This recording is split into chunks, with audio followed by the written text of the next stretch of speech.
Tumayo po tayong lahat bilang pagbibigay galang sa pagbasa ng ating Biblia.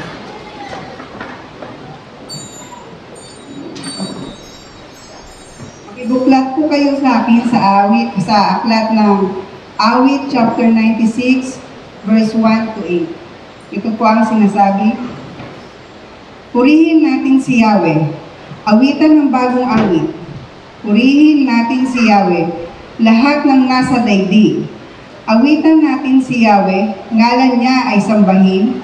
Araw-araw ang ginawang pagliligtas ay banggitin. Kahit sa ay ipahayag na si Yahweh ay dakila. Sa madla ay ipahayag ang dakila niyang gawa. Si Yahweh ay tunay na dakila, marapat na papurihan, higit sa sinumang Diyos. Siya'y dapat na igalang. Ang Diyos ng sanlibutan, pawang mga Diyos-Diyosan. Si Yahweh lang ang may likha ng buong sangkalangitan. Siya'y puspos ng karangalan at ng kaluwalhatian. Ang lakas niya, kagandahan ay sa templo mamamasdan.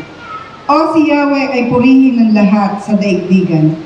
Purihin ang lakas niya at kanyang kaluwalhatian. Ang pagpuri ay iukol sa pangalan niyang banal. Dumulog sa kanyang templo at maghandog ng mga alay. Salamat sa Diyos at i-welcome po natin ang kanyang lingkod, Pastor, Sister Yoni Belar.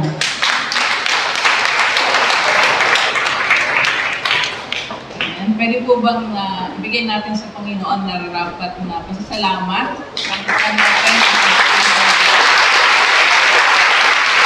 Kasi Lord, tanggapin mo, Ama, ang papuri mula sa iyong mga anak. Pagpalain mo ang lahat ng umuwi sa inyo. Pagpalain mo ang buong sambahayan ng mga kapatidong narito. Pagpalain mo ang lahat ng nagmamahal sa iyo. Pagpalain mo ang lahat ng nagmamahal sa iyo.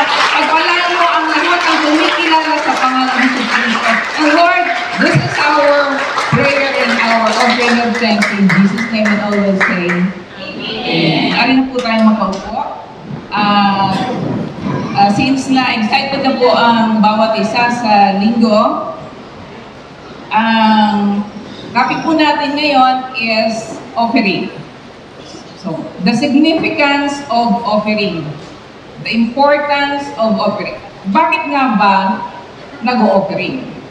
Bakit tayo sinasabihan na maghandog? Gaano ito kahalaga na paghahandog? Kasi ang sabi, maraming nagsasabi at iba't ibang grupo, iba't ibang relihiyon na hindi naman daw kailangan maghandog na. Hindi na nga ba? At pera lang ba ang dapat ihandog? O saan ba nagmula ang paghahandog na ito? At gaano ito kahalaga? At sa iba naman, gaano ito kawalang halaga? So, ang ating pong teksto ay madami naman po itong verses, pero umpisan po natin sa aklat ng Salmo 96. Psalms 96, 6 to 8. Ganito po ang sinasabi. Ascribe to the Lord the glory due His name, and bring an offering and enter His court. Ulitin ko po. Pag sinabi pong ascribe, declare, describe, ipagsabi mo, ipagsigawan mo, ideklara mo, ipahayag mo ang kadakilaan ng Diyos. Ascribe to the Lord the glory due His name. Itaas daw natin ang Panginoon, pero meron karugtong na nilagay doon. Galing ito sa Panginoon. Sabi niya, bring an offering and enter His court. So what's the purpose of an offering? Nandito po ito sa ating teksto. Bakit nga ba tayo pinaghahandog ng Panginoon? Una-una, sa umpisa ng paglikha sa tao, ang Diyos ang unang nagpadama o nagpakilala, nagpahayag ng paghahandog nung nagkasala ang kanyang nilikha na si Adan at Eva. So dapat yun ay parusahan na. Kaya lang, ang Panginoon ay gano'n na lamang kadakila ang kanyang pag-ibig, pagmamahal, ang kanyang no words can describe kung paano niya ginagawa ito sa tao. Sabi ng Salmo, awit 8:2, what is man that you are mindful of him, that you should take care of him? Tingnan mo nga po ang inyong katabi. Pwede po ba?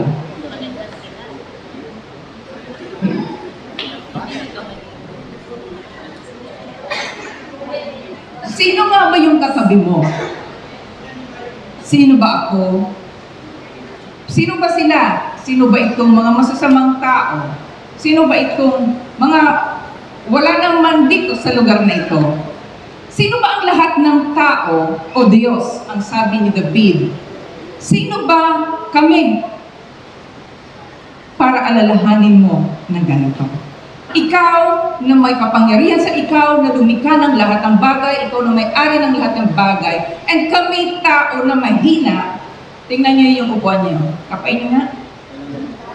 May nakalagay dyan hindi niyo lang nababasa. Ang sabi ng upuan niyo, huwag kang uupo dito, marupok ito. Yan, hindi niya mabasa, pero nandyan yan. Plastic, marupok. Pero hindi. Nauupuan ninyo, di ba?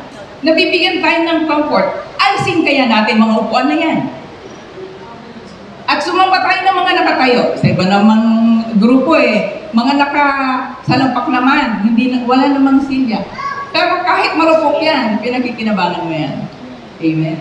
Tingnan mo lang katabi mo. Mahal na mahal ka ng Diyos na lumikha sa'yo. Wala lang. Ganun lang. Tuloy po tayo. Why does God require an offering? Kanina binanggit ko, going back, hinandugan niya, nagsakripisyo ang Diyos. Pumatay siya ng hayop na malinis para damitan si Adan at Eva. Dahil sila ay meron ng kahiyan dahil sila ay bumagsak sa kasalanan. So ang Diyos ang unang naghandog. Pangalawang naghandog, masyado pang malapit yung panahon na yun. So nag-uusap pa si Abel, si Cain at ang Diyos. Kasi sila pa yung unang offspring sa panahon ni Adan yun. So, basahin ko po, permit me na basahin ito ng mabilis, Genesis chapter 4.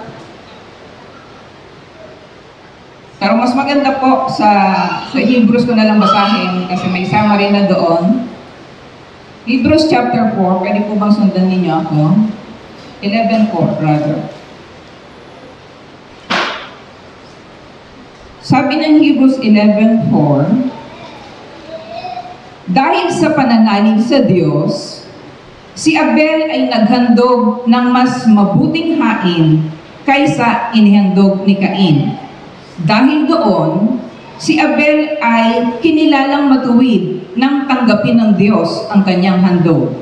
Bagamat patay na, siya ay nagsasalita pa sa pamamagitan ng kanyang pananalig sa Diyos. So yun yung paghahandog na ginawa ni Abel at Cain. Si Cain, naririnig na natin, naghandog siya ayon sa kanyang kagustuhan. Yung narinig niya, pareha silang dalawa kinakausap ng Diyos ni Adan.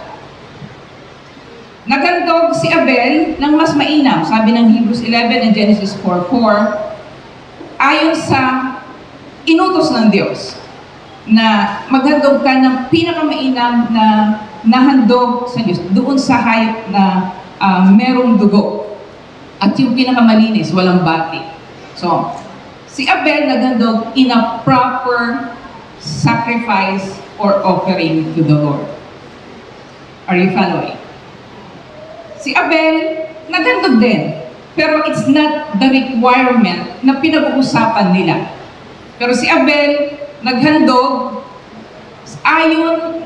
Kinuha naman ni Abel isa sa mga panganin ng kanyang kawan, pinatay niya ito at inihandog ang pinakamainam na bahagi. Si Yahweh ay nisiyahan kay Abel at sa kanyang handog. Pero si Cain, naghandog din, prutas na inani sa kanyang bukirin. Kaya lang, mas pinaburan ng Diyos yung handog ni Abel. At nagalit si Cain, pinatay niya si Abel.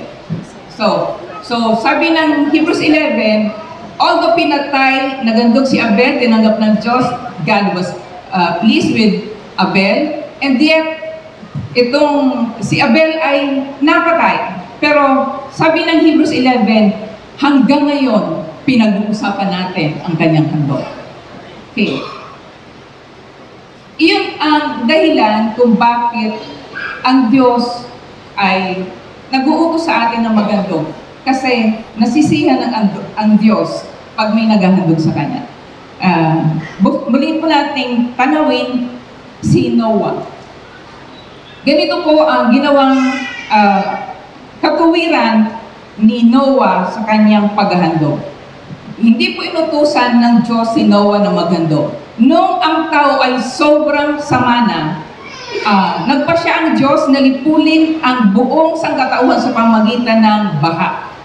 So yung gumawa ng arko, pinagawa ng Diyos ng arko, si Noah, and pinasakay, nag-invite for 100 years, so 1 century, ginawa yung arko. Kasi 500 si Noah, nung inutusan, natapos yung arko, 600 years na. So 100 years ginawa. And nag-invite si Noah. Nung dumating ang baha, wala pong pumunta sa mga na-invite niya. At ang pumunta lamang sa arko ay ang kanyang sambahayan at yung mga hayop na inutusan na dalhin doon. Ganito po ang sinasabi ng banal na kasulatan kay Noah. Naghandog si Noah pagkatapos ng baha. Nung bumaba na si Noah at ang kanyang mga hayop, ganito po sa Genesis 8:20. Si Noah ay nagtayo ng dambana para kay Yahweh. Can you repeat after me? Si Noah ay nagtayo ng dambana kay Yahweh. Okay, hindi siya inutusan pag binasa niyo po. Pero nagtayo si Noah ng dambana ng altar.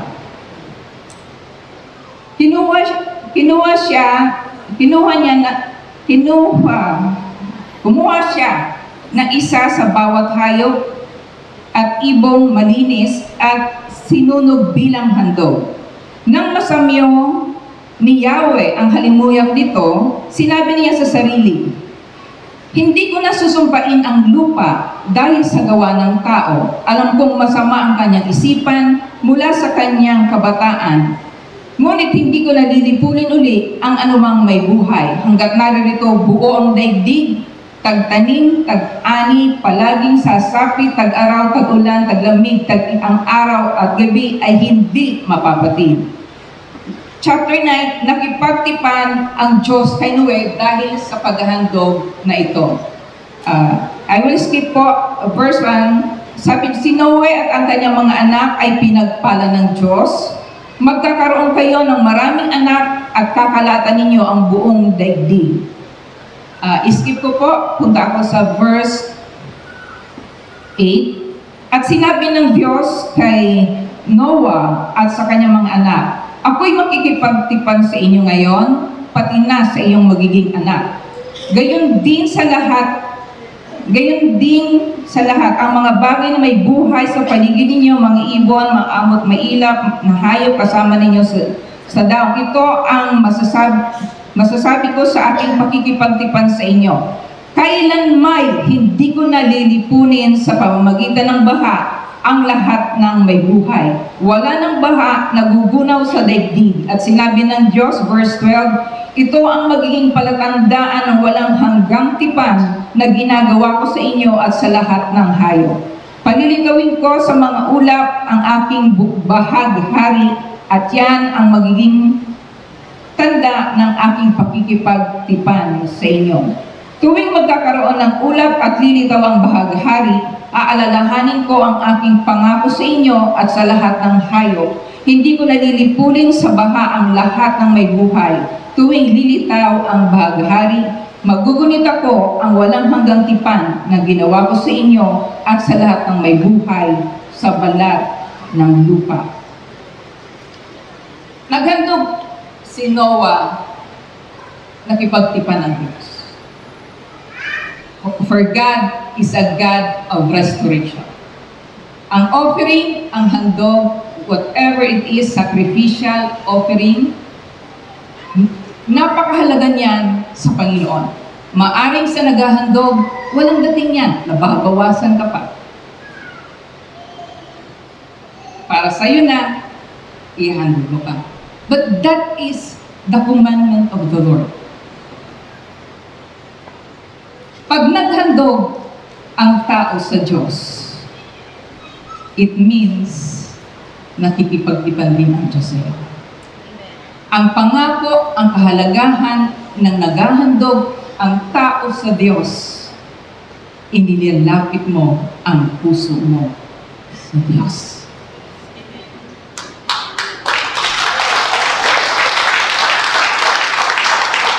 Okay. Yung iba, walang halaga sa kanila yung handog. Wala naman sila dito eh. When you give to the Lord, inilalapit mo ang puso mo sa presensya ng Panginoon. Sabi ng Salmo, ascribe to the Lord His greatness. Ascribe greatness to our God, the Lord. His work is perfect, and all His ways are just. Wala namang masama sa Diyos. Tayo lang ang nagpakasama. At kung naghahandog pa ang tao, pine-question pa ng iba, magagalit na sa atin ng Diyos. Lahat ng bagay, buhay, lahat ng tinatangkilik natin, galing sa Diyos. Meron ba tayong tinatangkilik na talagang atin? Kahit paghinga natin ay galing sa Diyos. Lakas mo galing sa Diyos, talino mo galing sa Diyos, kagandahan mo galing sa Diyos. Everything comes from God. Every good and perfect gift came from above. Masama ba na maghandog sa Panginoon? Of course, hindi. Pero hindi tayo inuobliga na kung ayaw mo maghandog, wala lang sa Panginoon nun. Pero the Lord is encouraging us ever since time immemorial, nag-aantay siya. Bring an offering to the Lord. Ascribe His greatness and enter His court with thanksgiving and your heart. That is the purpose of an offering. Mga kapatid, hindi lang maraming paliwanag, maraming tanong, maraming sinasabi, ang marami tungkol sa paghandog. But the essence of offering and sacrifice is just to keep in touch with you. To get in touch with the Lord is so real. Nabago ang buhay ko. Nung hingi po ako ng Panginoon, nagbago pa ang kaisipan ko. At kayo din po. Dati, iba naman ang ginagawa natin. Hindi naman tayo maligaya sa Panginoon. Hindi naman tayo naliligaya, pero tayo nahingi po, binigyan ng pagkakataon ng Diyos na maranasan ang kanyang kabutihan, ang kanyang presensya. Naiiyak pa tayo, wala namang problema, naiiyak ka. It is the joy of the Lord that gives us strength. Kaya kahit maraming problema, okay lang sa atin. Kahit iwan tayo, okay lang sa atin as long as we have the presence of the Lord.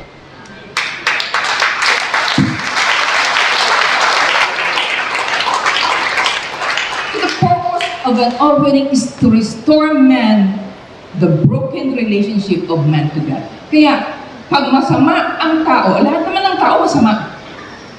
Wala namang matuwid eh, kahit isa. Kaya lang naman tayo tinuturing ng matuwid ng Bible pag tinatanggap natin si Kristo na nagbibigay sa atin ng katuwiran kasi siya ang naghandog para sa ating kasalanan. But the purpose of an offering is to draw near to the Lord and to repair what is broken. Another is para ang Panginoon ay makasama mo. Muling maging malapit ka sa Diyos. Pag pumupunta ka sa simbahan, di ba sabi ni Pastor Eric, parang gusto mo dito ka na lang tumira. Sabi ng kasama mo sabay, dito ka na tumira. Masaya kasi, di ba? Wala kang problema. Hindi mo naisip ang problema, ang naisip mo lang kabutihan ng Diyos. You sing joyfully to the Lord, you give praise to the Lord. Hindi mo naisip na may kaaway ka, hindi mo naisip na may threat sa buhay mo, hindi mo naisip na magugutom ka. Actually, maraming monks, maraming pare, maraming nagpa-fasting. Nabubuhay naman sila dahil sa presensya ng Panginoon. And it is really good. Taste and see that the Lord is good. Taste and see that the presence of the Lord is good. And may binanggit kanina si Ate Nere na burnt offerings. Let me just pakita ko lang sa inyo. Dito po nag-umpisa ang ating worship. Hindi ko naman masyado pong ipapaliwanag ito, pero may we see the Old Testament sacrifices or offerings. Dito hinango na ito yung pinagagawa sa mga Israelita. Sila yung physical Israelita, yung mga spiritual Israelites. Ganito ang umpisa. Hindi na natin ginagawa to, kagaya ng nabanggit kanina, pero ito yung umpisa. This is the Old Testament sacrificial system. Wala nang gumagawa sa atin dito.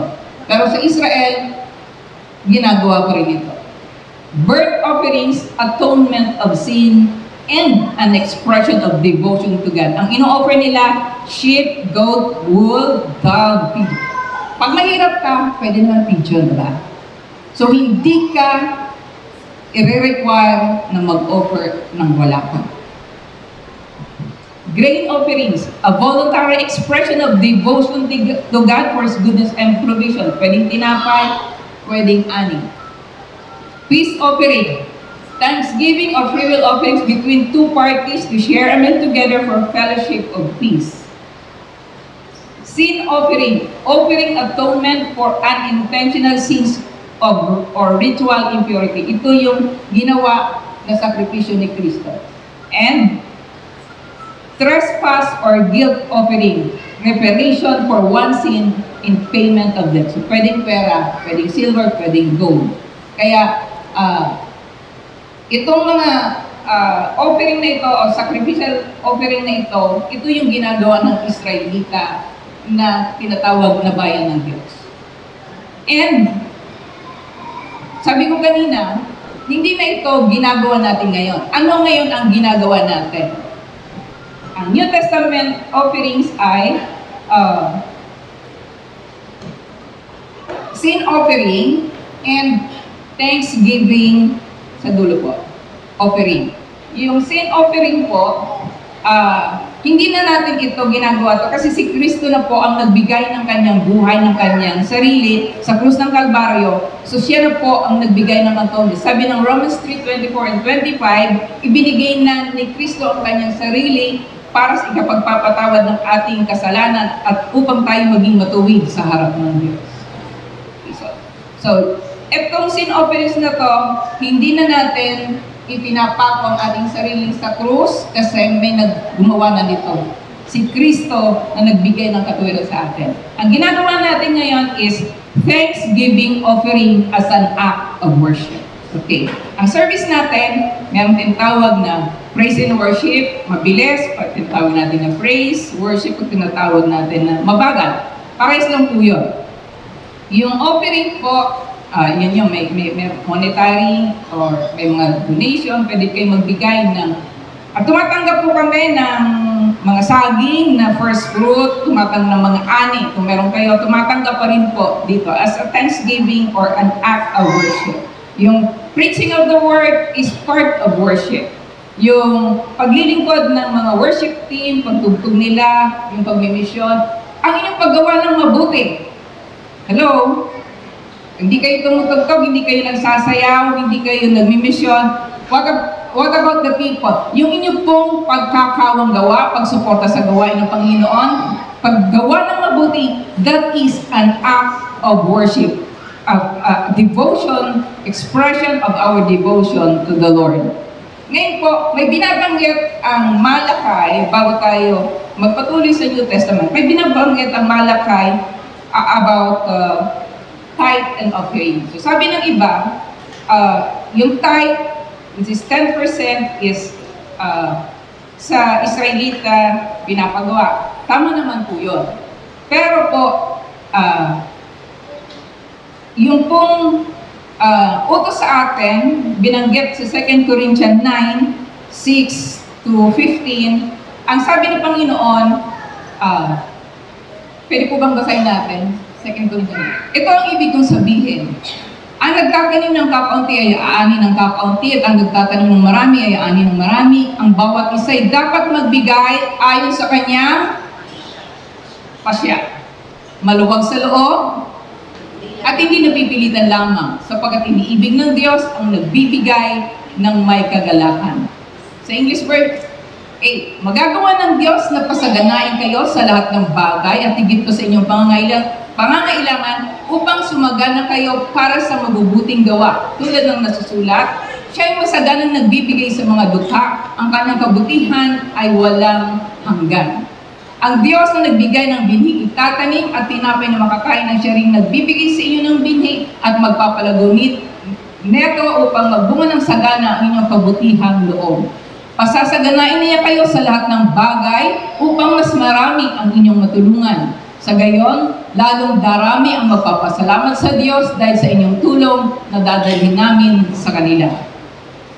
Ang paglilingkod ninyo upang tumulong sa mga kapatid ay hindi lamang makakatugon sa kanilang pangangailangan, kundi magiging dahilan pa ng nag-uumapaw na pagpapasalamat nila sa Diyos. So ito po ang dahilan bakit meron tayong paghahandog, pagkakawang gawa, dahil ang Diyos hanggang ngayon nagliligtas pa. Nililigtas ang pamilya natin, ang kapitbahay natin, ang mamamayan, ang maraming tao na gusto ng Panginoon na dalhin sa kanyang ubasan, dalhin sa kanyang kaluwalhatian. Kaya tayo nagpapatuloy sa pag tayong lahat po ay pumunta na sa langit, may paghandog pa din.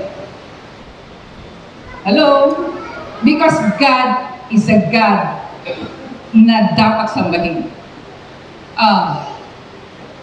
Can we, tingnan, nabanggit ko lang yun. Sa Hebrews chapter 8, minsan kasi may mga pastor na tinatanggap yung offering para sa kanilang sarili. Para po sa gawain ng Panginoon yun. Para saan po ba ang layunin ng paghahandog? Ganito po sinasabi ng Hebrews chapter 8, verse 1. Ito ang buod ng aming sinasabi. Tayo may dakilang saserdote na nakaupo sa kanan ng trono ng kataas-taasan. Siya'y naglilingkod doon sa tunay na dakong banal, sa toldang hindi tinayo ng tao, kundi ng Panginoon. Si Jesucristo po ito ang ating dakilang saserdote. Verse 3. Tungkulin ng bawat dakilang saserdote ang maghandog ng mga kaloob at mga hain, kaya't kailangan ang ating dakilang saserdote ay mayroon ding ihahandog. Okay. Ang mga pare, ang mga ministro, ay inutusan ng Diyos itinalaga para magdala ng inyong handog. Amen po. Yun po ang trabaho. Pero ngayon po, sabi ni Pedro, tayong lang daw ay we are a chosen generation, a royal priesthood, a holy nation. Kaya pwede na tayo ang magdala ng handog para sa Panginoon tatanggapin ng Diyos. Di ba? Ikaw ay pari na ngayon. Sabihin mo sa katabi mo, ikaw ay pari na ngayon na pwedeng maghandog ng offering na tatanggapin ng Diyos. So, hindi siya makapaniwala naman. Okay po. Ang tithes po, yung binanggit ni Ate Neri kanina, is 10%, which is a moral duty. Ang paliwanag po doon, lahat ng bagay galing sa Diyos. Pero nire-require ng Diyos ang Israelitan ibigay ang ika-10 bahag, ibalik para sa kanya para may makain ng mga Levita. It is not required of you. However, ang sabi ng Bible, binasa natin kanina, ayon sa iyong pasya, higit pa actually ang dapat natin gawin. Walang tinagda eh. Walang sinabing 10%, 15%, nasa pasya mo. Pero ini-encourage tayo na huwag pababa.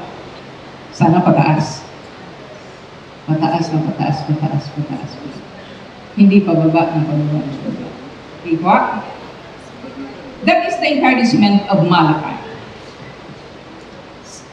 Okay na po ba? Kaya rin akong basahin yung Malachi para mabilis ng putal. Malachi chapter 3, patungkol po sa tithes and offering. Yung pong offering is an act of gratitude.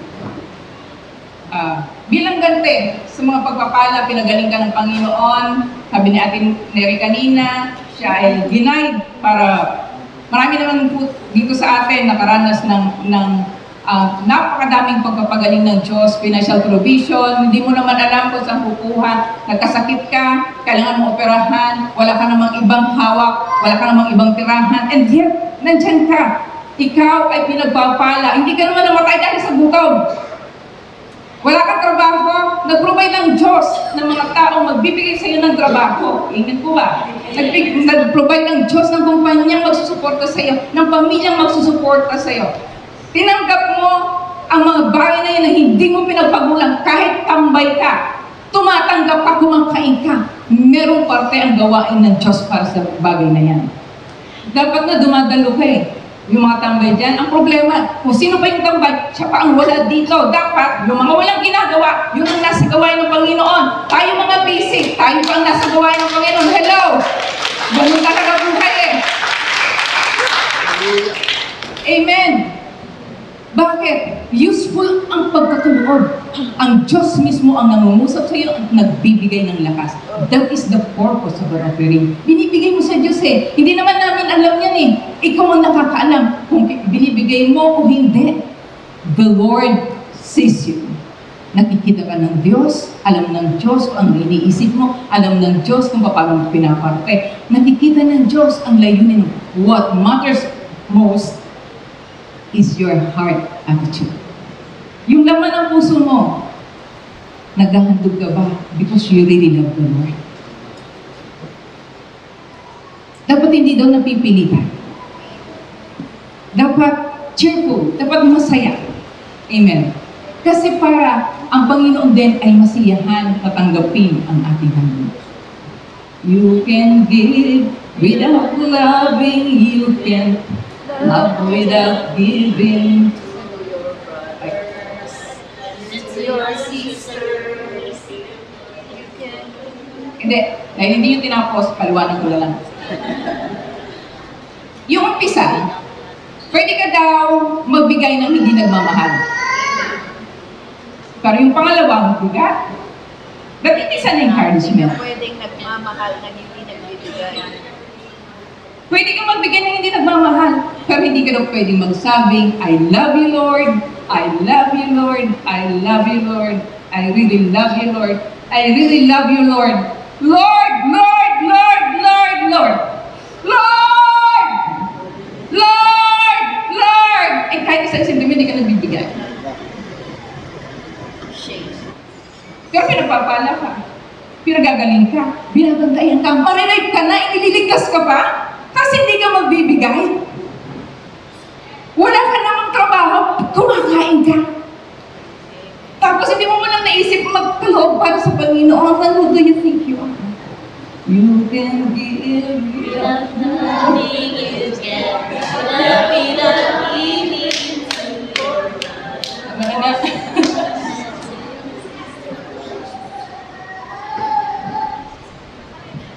Offering is an act of worship, an expression of devotion.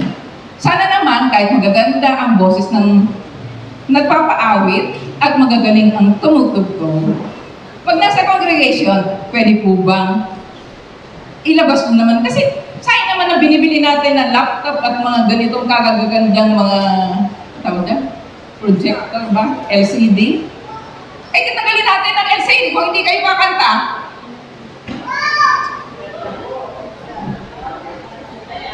Eh, kakahimik lang naman kayo. May mga LCD pa kayo. Pinahihirapan pa natin mga yan.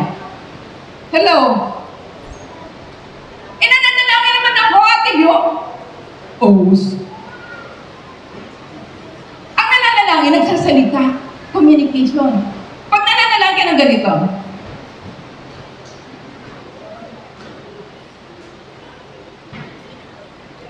nagme-meditate ka, hindi ka nananalangin.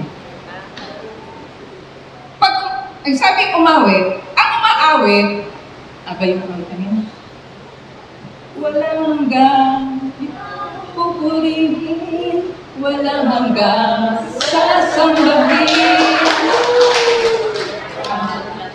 Kung laman ng puso, Pero mas maganda yung umpisa. Ano yung umpisa? nais kong ikaw ay maranasan. Pagkantahan natin yan kasi alam niyo may mga kanta na you really command yourself. Ano yan yung i-command mo ang sarili mo. I hear you, naririnig ko kayo. Minsan po parang tamad tayong magbitaw, tamad tayong magtaas ng kamay, tamad tayong magsalita.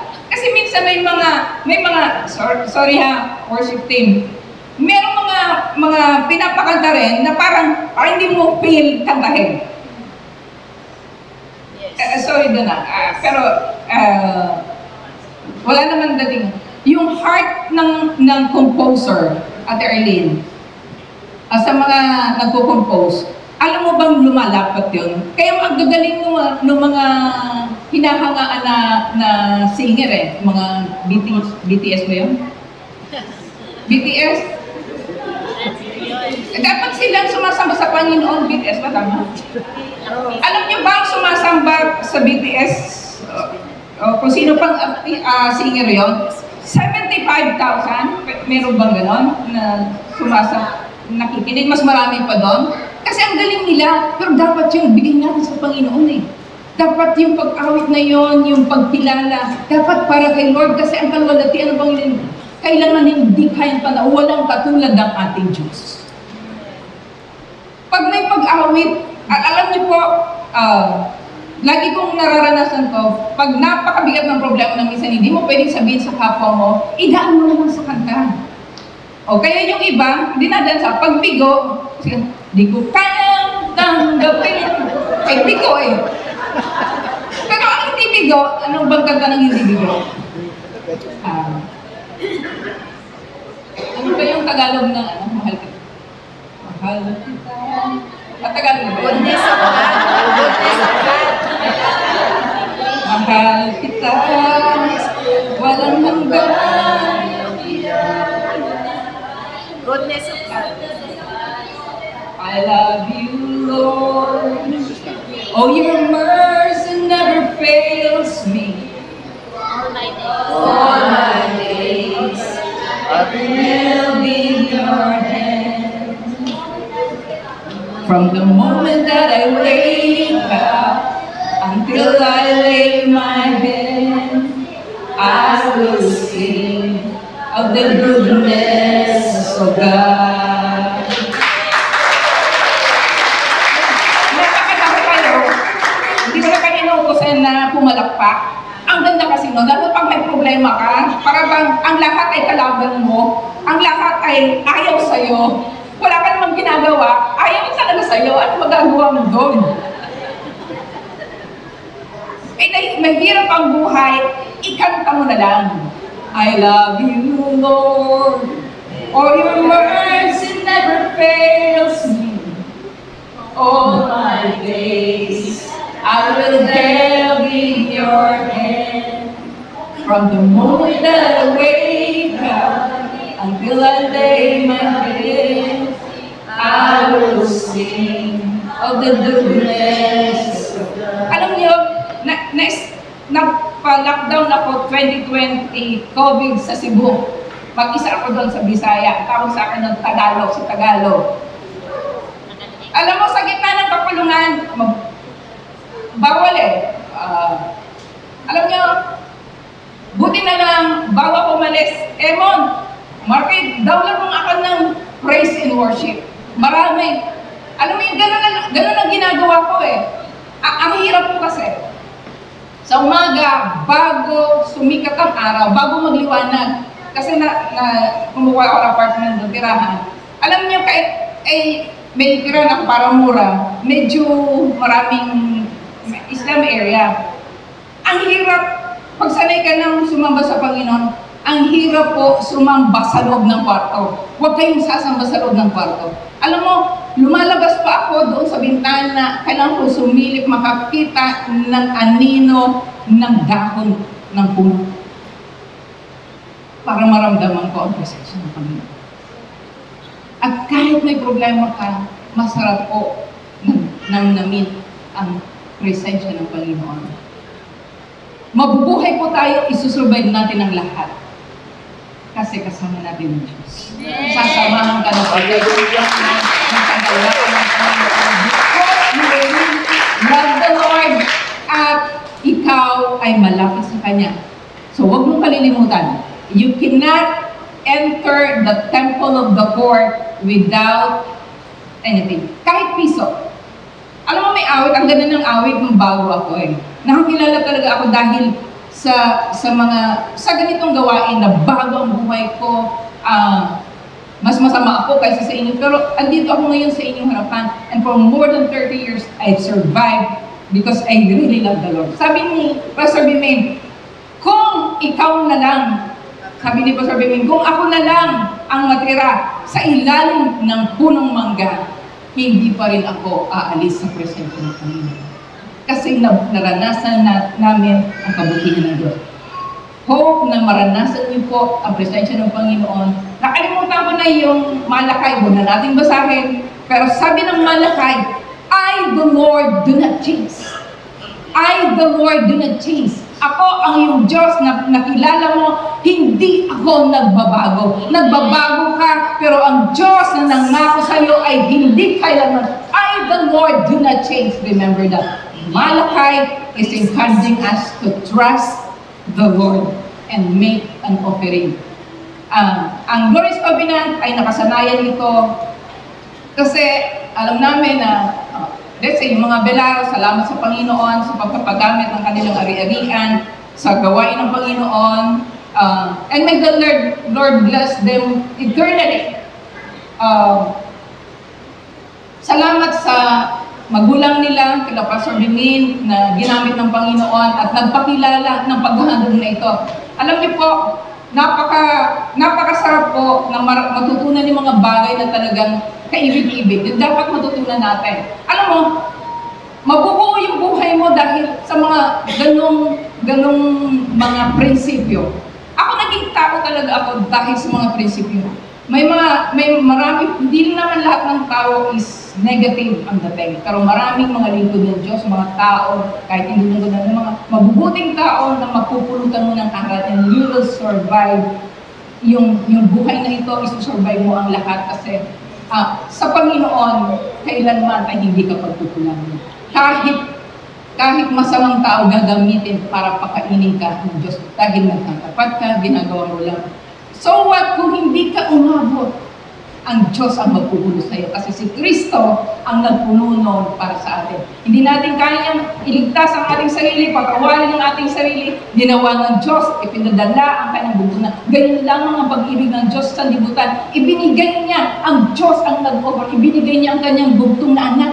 Para ang sino mang manampalataya ay maligtas, bago ka nag-offering, bago ka nag-tithes, kalimutan mo yung question mo sa tithes and offering. Maraming nag-question sa offering, sa tithes and offering, kasi hindi naman madalas sila nagbibigay. Ang hindi nagbibigay, ang madalas nagka-question. Pero ang mga nag-offering, wala pong question sa kanila, kahit halaga.